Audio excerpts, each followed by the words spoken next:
पुरी में आज भगवान जगन्नाथ की रथ यात्रा शुरू हुई है। इस यात्रा में भगवान जगन्नाथ अपने भाई बलभद्र और बहन सुभद्रा के साथ रथों पर सवार होकर अपने मूल निवास गुंडिचा मंदिर के लिए निकले हैं, जो जगन्नाथ मंदिर के करीब 3 किलोमीटर की दूरी पर है। पुरी का जगन्नाथ मंदिर सनातन के सबसे बड़े 4 धामों में से एक है और आज यह भगवान जगन्नाथ, उनके भाई भगवान बलभद्र और बहन देवी सुभद्रा जगन्नाथ धाम के सिंह द्वार पर खड़े 3 अलग अलग रथों पर सवार हुए तो वहां मौजूद लाखों श्रद्धालुओं में से उनके रथों को खींचने की होड़ लग गई। भगवान जगन्नाथ की रथ यात्रा की भव्य दिव्य अलौकिक तस्वीर, साथ ही जगन्नाथ धाम अलौकिक चमत्कार और रहस्यों की भी बात होती है। एक मुसलमान के लिए हर साल रथ यात्रा क्यों रुकती है, क्या होता है, उनकी कहानी क्या है, यह भी बताऊंगी। शाम को सभी अनुष्ठान और विधि विधान पूरे होने के बाद भगवान जगन्नाथ के रथ यात्रा की शुरुआत हुई। सबसे पहले भगवान बलभद्र का रथ खींचा गया, इसके बाद सुभद्रा जी और जगन्नाथ जी के रथ खींचे गए। पहले दिन कुछ दूर पहुंचने के बाद रथ यात्रा आज के लिए रुक गई। रथ यात्रा अगले दिन शुरू होगी क्योंकि सूर्यास्त के बाद रथ नहीं खींचे जाते। यह रथ यात्रा कल भगवान जगन्नाथ मंदिर से करीब 3 किलोमीटर दूर गुंडिचा मंदिर पहुंचेगी। इसके बाद 9 दिन तक भगवान जगन्नाथ गुंडिचा में ही रहेंगे, जो उनकी मौसी का घर माना जाता है। 5 जुलाई को भगवान जगन्नाथ मुख्य मंदिर में वापस लौट आएंगे। भगवान जगन्नाथ की रथ यात्रा की एक झलक पाने और रथों को खींचने के लिए देश विदेश से श्रद्धालु पहुंचे हुए हैं, क्योंकि ऐसी मान्यता है कि किसी ने भी उस रस्सी को छू लिया जिसे आप रथ को खींच रहे हैं तो मतलब आपका जीवन धन्य हो गया। पुरी में श्रद्धालुओं का सैलाब उमड़ा हुआ है। सड़क तो कहीं नजर ही नहीं आ रही। देखिए आप, ना सड़क दिख रही है और ना ही कुछ और। उमस गर्मी भरी पड़ी हुई है। श्रद्धालुओं को किसी तरीके की परेशानी ना हो, इसके लिए उन पर पानी की बौछार की जा रही है। पानी का लगातार छिड़काव चल रहा है क्योंकि भयंकर उमस वाली गर्मी है। उससे गर्मी से श्रद्धालुओं को फर्क नहीं पड़ा, सब आए हैं। आस्था का सैलाब दिख रहा है, वहां पर भक्तों का सैलाब दिख रहा है, तो वहां पानी डालकर जो भक्त हैं उनको थोड़ी राहत दी जा रही है। रथ यात्रा की शुरुआत से पहले भगवान जगन्नाथ, भगवान बलभद्र और देवी सुभद्रा को पूरे विधि विधान के साथ उनके रथों पर विराजमान किया गया। भगवान जगन्नाथ, भगवान बलभद्र और देवी सुभद्रा को उनके रथों तक पहुंचाने की अनुष्ठान को पहांडी अनुष्ठान कहा जाता है, जिसमें मंदिर के पुजारी पूरी श्रद्धा के साथ तीनों मूर्तियों को रथ तक लाते हैं। रथों पर विराजमान होने के बाद उन्हें भोग लगाया जाता है और रथ यात्रा की शुरुआत होती है। अच्छा, ये अपने आप में सोचिए कितने कमाल की बात है। किसी मंदिर में भगवान जो हैं, ठाकुर जी जो हैं, वो मंदिर के बाहर नहीं आते हैं। अगर कोई यात्रा होती भी है भगवान की तो उनका एक प्रतिरूप जो है वो यात्रा करके वापस मंदिर में आ जाता है। मूल मूर्ति जो है मंदिर से बाहर कभी नहीं जाती।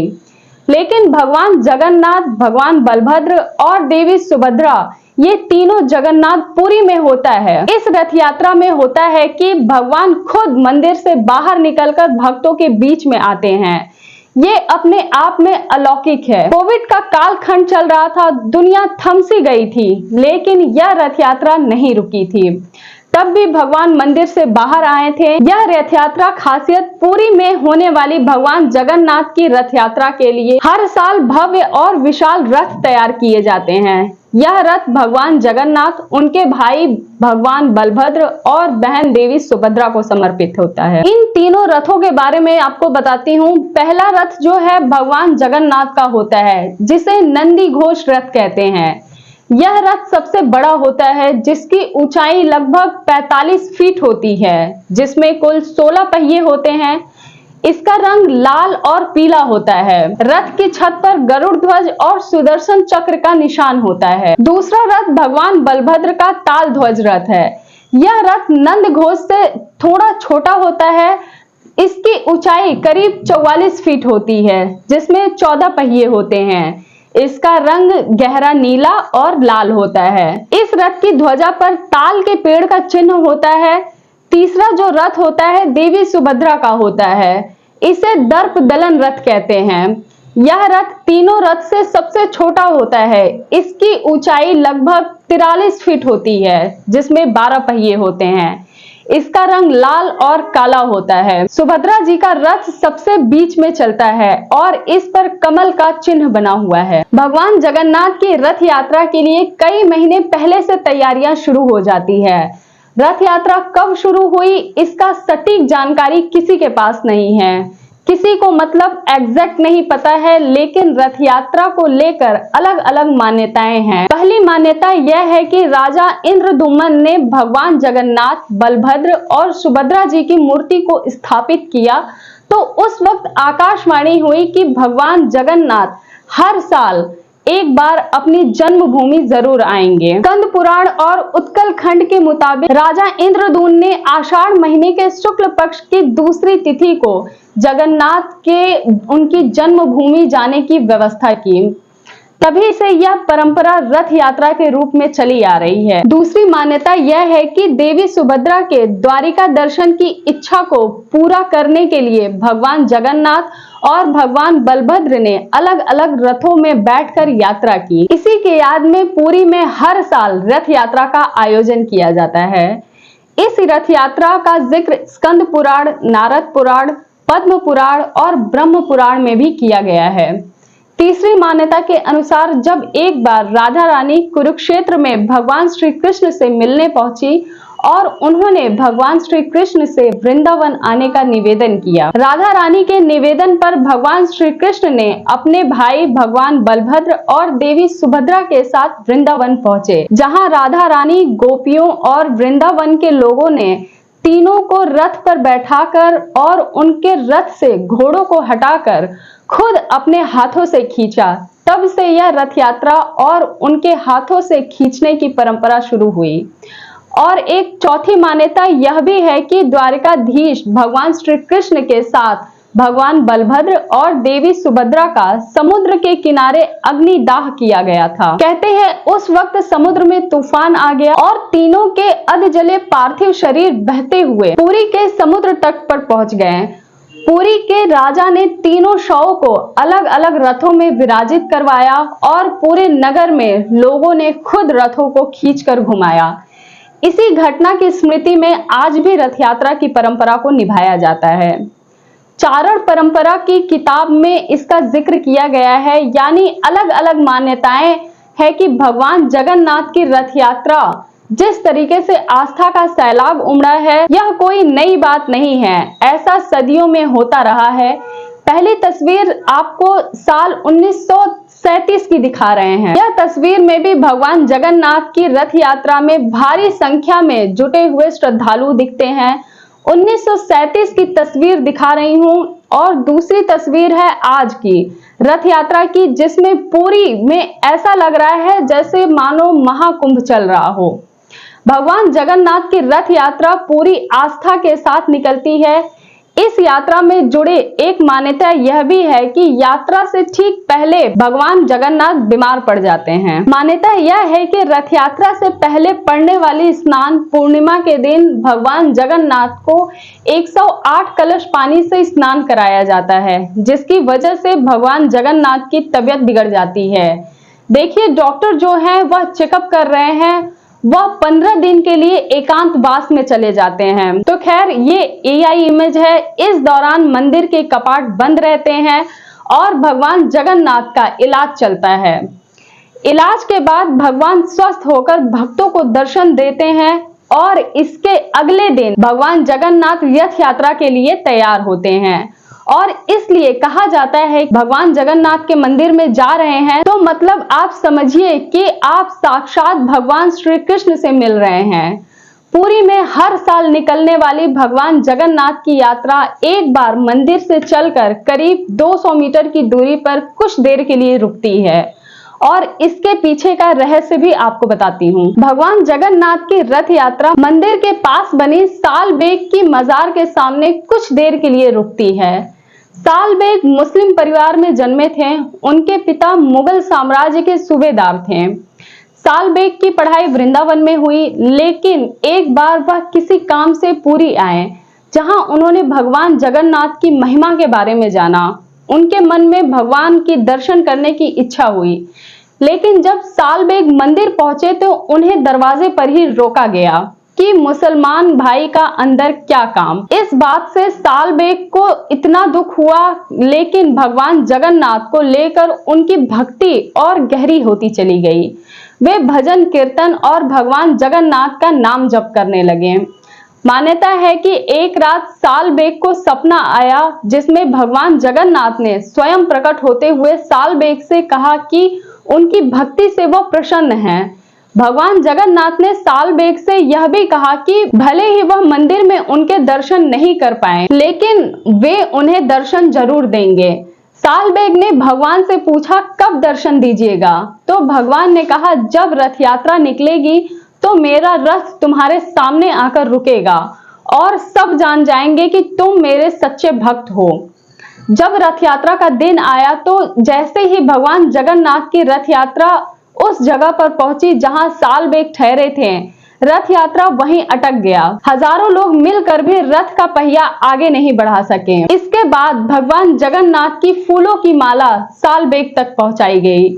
लोगों को समझ में आ गया कि प्रभु सालबेग को दर्शन दे रहे हैं, तब जाकर रथ आगे बढ़ पाया।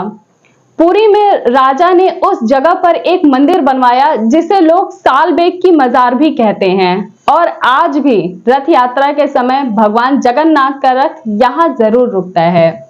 यानी आप देखिए, भगवान के लिए सब बराबर हैं, अपने भक्त के लिए कुछ भी कर सकते हैं। यह इसका जीता जाता प्रमाण है। भगवान जगन्नाथ और उनकी रथ यात्रा से जुड़ी मान्यता बताती है कि भगवान की भक्ति के लिए ना धर्म देखना है जरूरी और ना ही जाति जरूरत है, सिर्फ सच्चे मन और विश्वास की जरूरत है।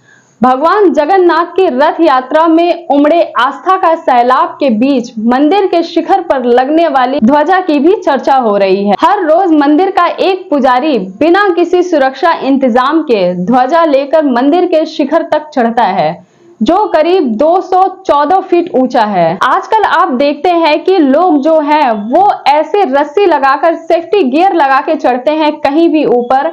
यह रोज रोज यह ध्वजा चेंज होती है। जो व्यक्ति ऊपर 214 फीट पर चढ़ता है वह कोई रस्सी लगा के नहीं चढ़ता, लेकिन प्रभु की कृपा है कि उसे कोई दिक्कत नहीं आती।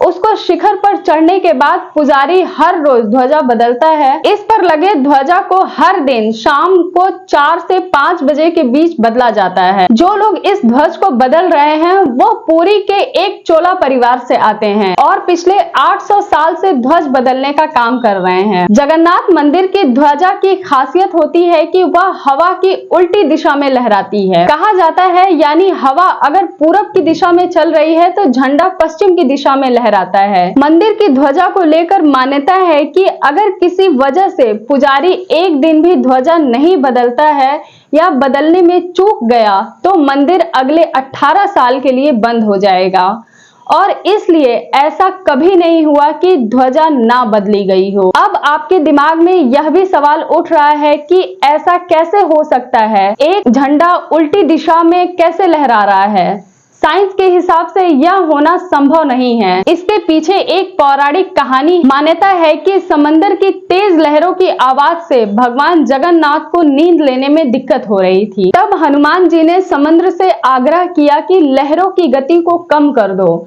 लेकिन समंदर ने कहा कि यह संभव नहीं है। इसके बाद हनुमान जी ने पवन देव से कहा कि अपनी वेग को कम कर लीजिए, तो उन्होंने भी मना कर दिया। इसके बाद पवन पुत्र हनुमान जी ने मंदिर के चारों तरफ तेज गति से उड़ना शुरू कर दिया। इससे समंदर में आ रही लहरों की आवाज बंद हो गई और ध्वज हवा की उल्टी दिशा में लहराने लगा। दुनिया भर से करोड़ों लोग इस चमत्कार को देख चुके हैं, लेकिन यह कैसे हो रहा है, इसका जवाब पौराणिक मान्यता के अलावा किसी के पास नहीं है। सनातन धर्म में हर देवी देवता का अलग अलग स्वरूप भी है। जगन्नाथपुरी में भगवान की मूर्ति से जुड़ी कई पौराणिक कथाएं हैं। इस मूर्ति में भगवान जगन्नाथ की आंखें काफी बड़ी नजर आती हैं और मूर्ति के हाथ पैर भी नहीं हैं। भगवान जगन्नाथ की आंखों के पीछे का रहस्य क्या है, इसके बारे में बताती हूँ। पौराणिक कथाओं के मुताबिक जब भगवान जगन्नाथ राजा इंद्रदूम्न के राज्य आए तो उनका दिव्य स्वरूप देखकर वहां के लोगों की आंखें आश्चर्य से बड़ी हो गई। उनकी भक्ति देख भगवान जगन्नाथ ने भी अपनी आंखें बड़ी कर ली और भगवान जगन्नाथ की मूर्ति के हाथ और पैर इसलिए नहीं हुए क्योंकि उनको भी लेकर अलग अलग मान्यताएं हैं। जब राजा इंद्रदुम्न ने भगवान जगन्नाथ की मूर्ति बनाने का काम विश्वकर्मा जी को दिया तो भगवान विश्वकर्मा ने शर्त रखी, जब तक वो मूर्ति बनाएंगे तब तक कमरे में कोई प्रवेश नहीं करना चाहिए। लेकिन जब मूर्ति बनाने में काफी लंबा वक्त लगा तो राजा इंद्रदुम्न कमरे के बाहर खड़े होकर मूर्ति बनाने की आवाज सुनने लगे। एक दिन राजा को अंदर से कोई आवाज नहीं आई तो उन्हें लगा कि मूर्ति बनाने का काम पूरा हो गया और उन्होंने दरवाजा खोल दिया। इससे नाराज होकर विश्वकर्मा जी मूर्तियों को अधूरा छोड़कर चले गए। मान्यता यह है तभी से भगवान जगन्नाथ, भगवान बलराम और देवी सुभद्रा की मूर्ति अधूरी है। भगवान जगन्नाथ के मंदिर को लेकर एक मान्यता यह भी है कि जब मुगलों ने भगवान जगन्नाथ के मंदिर पर हमला किया तब मंदिर के मूर्तियों को सुरक्षित स्थान पर लेकर छुपा दिया गया। वो जगह उड़ीसा के कांकड़ सिकरी में जो चिल्का झील के बीचों बीच समुद्र एक टापू है। इसलिए आज भी किंकड़ सिकरी में नाव पर भगवान जगन्नाथ की यात्रा निकलती है। यह यात्रा में शामिल होने दूर दूर से श्रद्धालु वहां पहुंचते हैं। भगवान जगन्नाथ की रथ यात्रा में लाखों श्रद्धालुओं की भीड़ उमड़ी। प्रशासन के मुताबिक आज 10 लाख से ज्यादा लोग पुरी पहुंचे थे। हालांकि श्रद्धालुओं की सुरक्षा का पूरा इंतजाम था, लेकिन कुछ श्रद्धालु भीषण गर्मी की वजह से बेहोश हो गए। उन्हें तुरंत अस्पताल पहुंचाने का इंतजाम किया गया, जिसके लिए आरएसएस समेत कुछ संगठनों ने एम्बुलेंस के पहुंचने के लिए कॉरिडोर भी बनाया। पुरी में ही नहीं, देश के अलग अलग हिस्सों में आज भगवान जगन्नाथ की रथ यात्रा निकाली। अहमदाबाद में गुजरात के सीएम भूपेंद्र पटेल ने रथ यात्रा से पहले झाड़ू लगाने की परंपरा निभाई और उसके बाद खुद रथों को खींचा। अहमदाबाद में निकली भगवान जगन्नाथ की रथ यात्रा में श्रद्धालुओं की भारी भीड़ जो है वो नजर आ रही है। गृह मंत्री अमित शाह ने भी रथ यात्रा शुरू होने से पहले मंदिर में भगवान जगन्नाथ की आरती भी उतारी। तस्वीर देखिए, वहीं पश्चिम बंगाल के पूर्वी मिदनापुर के बीच दीघा जगन्नाथ धाम में इस बार पहली रथ यात्रा निकाली गई। सीएम ममता बनर्जी भी इस रथ यात्रा में शामिल। अहमदाबाद में रथ यात्रा की शुरुआत से पहले उस वक्त अफरा तफरी मच गई जब रथ यात्रा में शामिल 17 हाथियों में एक हाथी बेकाबू हो गया और उसने इधर उधर दौड़ना शुरू कर दिया। हालांकि मौके पर मौजूद वन विभाग की टीम ने हाथी को काबू कर लिया और उसके बाद धूमधाम से रथ यात्रा की शुरुआत हो गई। लेकिन आप सोचिए, प्रभु की कृपा ही है कि बड़ा हादसा टल गया। इतने लाखों लोग हैं और उसके बीच हाथी बेकाबू हो गया। जरा सोचिए क्या से क्या हो सकता था। जगन्नाथ मंदिर से जुड़े एक फैक्ट यह भी है कि मंदिर के शिखर पर किसी भी पक्षी का बैठा हुआ आज तक नहीं देखा गया। आमतौर पर मंदिर और दूसरे धार्मिक स्थलों के आसपास पक्षी बैठते ही हैं, लेकिन इस मंदिर के ऊपर ना तो कोई पक्षी गुजरता है और ना ही बैठता है। ऐसी मान्यता है कि ऐसा क्यों होता है, इसका जवाब आज तक किसी के पास नहीं है। इसी मान्यता के तहत मंदिर को नो फ्लाई जोन में रखा गया है, यानी कोई भी विमान इस मंदिर के ऊपर नहीं उड़ सकता। इस मंदिर को लेकर दूसरा रहस्य यह भी है कि मंदिर में प्रवेश करते हुए जब सिंह द्वार के पास खड़े होते हैं तो समुद्र की लहरों की आवाज सुनाई देती है, लेकिन जैसे ही सिंह द्वार को आप पार करके मंदिर में प्रवेश करते हैं तो लहरें की आवाज सुनाई देना बंद हो जाती है। कोई वास्तु या शिल्पकारी से जुड़ा विषय हो सकता है, लेकिन अभी तक कोई पुख्ता प्रमाण भी नहीं है। भगवान जगन्नाथ के मंदिर में ऐसे ऐसे चमत्कार है जिनका जवाब विज्ञान के पास भी नहीं दिखता। लेकिन यह आस्था का सबसे बड़ा पर्व आप कह सकते हैं, जहां आप देखिए लाखों लोग पहुंचे हुए हैं। जिस तरीके की तस्वीर है वहां पर जिस तरीके से लोग झूम रहे हैं, जैसा मैंने आपको शुरू में ही कहा था, अपने आप में अलौकिक है कि भगवान खुद मंदिर के बाहर निकलते हैं, भक्तों के बीच जाते हैं, रथ यात्रा निकलती है। कोई भी उस रस्सी को अगर छू लेता है, उतने भर में लोगों को लगता है कि मैंने जो है वो पुण्य प्राप्त कर लिया है। अच्छा, इसमें 22 सीढ़ियां हैं इस मंदिर में, और तीसरी सीढ़ी है जो यम की सीढ़ी मानी जाती है।